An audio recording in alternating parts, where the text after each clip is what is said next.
What's going on, everybody? This is MDENT313, and I'm back at y'all with another one. Oh no, where's my string at? Well, anyway, I want to talk about what's going on with Jarron Ennis and Eddie Hearn and the surrounding rumors that Jarron Ennis is ducking. And this is going to be one of these scenarios where I think two things can be true at the same time, right?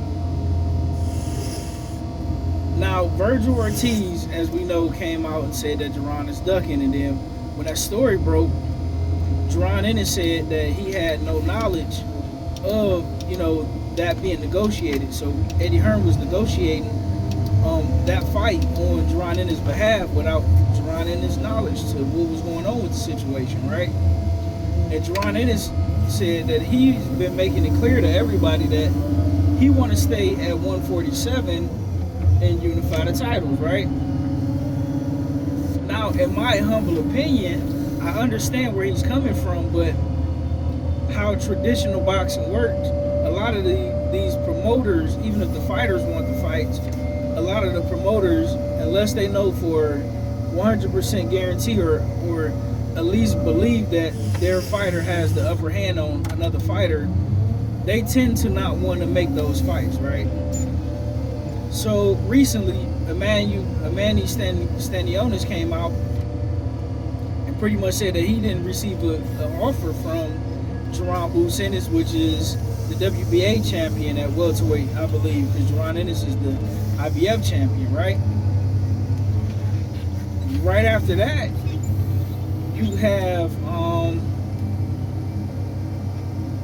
who was the guy that Tank Davis beat? Very tall, Hispanic, Mario Barrios, WBC champion. He just came out and said he also didn't receive a contract offer for a fight with Jarron Ennis, right?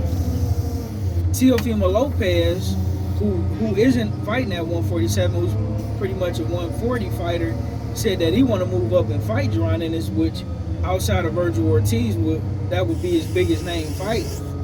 Not as, far as from a title perspective, but just from a name recognition perspective. Virgil Ortiz and Teofimo Lopez will both be the biggest names in Jarron Ennis' career, right? But Jarron Ennis allegedly turned down that fight because Teofimo, he's fighting at 140.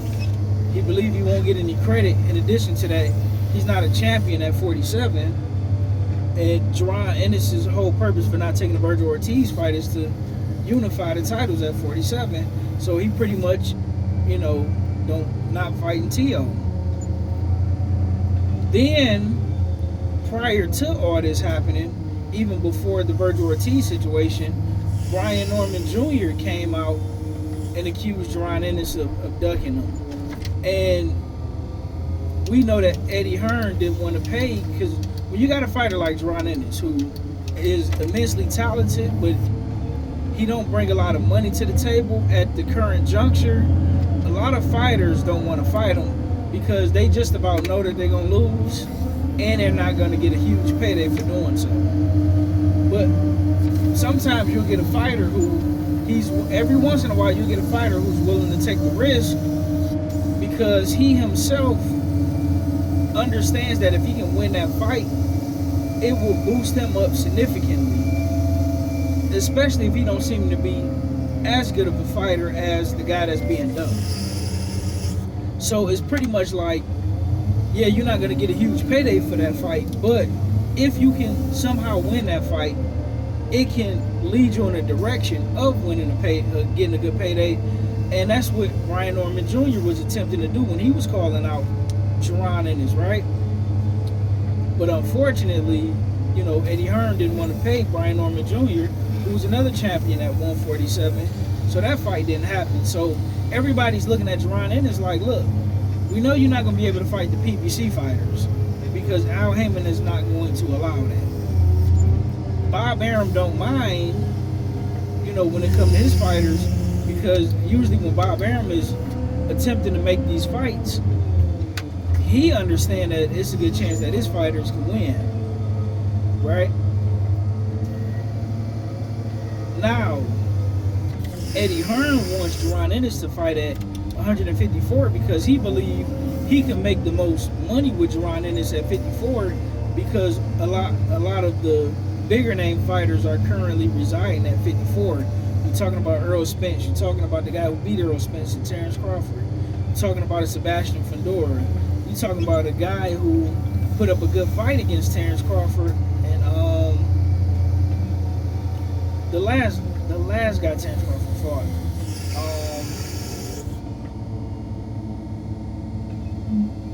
Oh, his name is escaping me right now. It's gonna come to mind. But you also got Bakram Mataliev, who just destroyed Tim Tszyu, right?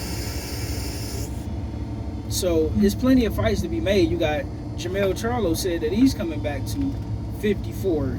So listen to this. You got Jermell Charlo, Terrence Crawford, Earl Spence, Sebastian Fundora. You still got Tim Tszyu. Keith Thurman was moving up. Bakram Mataliev, and the guy that Terrence Crawford just went. They had a phenomenal fight. I had that fight 8-4 for Terrence Crawford, but that guy put up a great fight. I don't know why I can't think of his name right now, but phenomenal fighter as well. So Eddie Hearn is trying to steer Jarron Ennis in that direction because he believes he can make the most money off of him, plus make some good fights. But Jarron Ennis, before he do that, he want to cement his legacy at 47. The only problem is a lot of those fights he's not going to be able to secure, based on how PBC traditionally move when it comes to their fighters, because their fighters hold half of the 4 belts in the division. So in this situation, I think it's a combination of both. It's easy for me as an outsider to tell another man, hey man, I know your dream is to be undisputed at 47, but it looked like that's not going to happen. Why not just move up to 54? It's easy for me to say that as a fan, but that's not my dream. That's Jarron Ennis' dream, right? I just personally don't see how it's going to get done. Now, does that mean it can't get done or won't get done? Who knows what the future holds? But in this particular instance, I'm in agreement with Eddie Hearn. I would move up to 54 because it is bigger names. You're not probably going to get a Terrence Crawford fight, and you're not going to get an Earl Spence fight right away. But if you can fight and beat the guy who gave Terrence Crawford problems, if you could beat him in more convincing fashion than Terrence Crawford beat him, if you could beat Bakram Mataliev, who just absolutely destroyed Tim Tszyu, and you can get a Keith Thurman or Tim Tszyu or whoever, man, listen, you well on your way. I would even take the Virgil Ortiz fight, who's a big name, if you will. But listen, that's just my humble opinion. Jarron Ennis is a gifted, special, immensely talented fighter. I just like having fun saying Jarron Ennis is ducking because originally it did appear that he was ducking. But now I see what's going on with Eddie Hearn. It looked like Eddie Hearn and Jarron Ennis are at conflict with what's going to happen in the vision for Jarron Ennis' career. But listen, who would you like to see Jarron Ennis fight next? I personally would like for it to be Virgil Ortiz or Teofimo Lopez. But who do you think? That's just my personal opinion. Put it down in the comment section. Like, share, and subscribe to the greatest sports show on YouTube. And we back. Let's get it.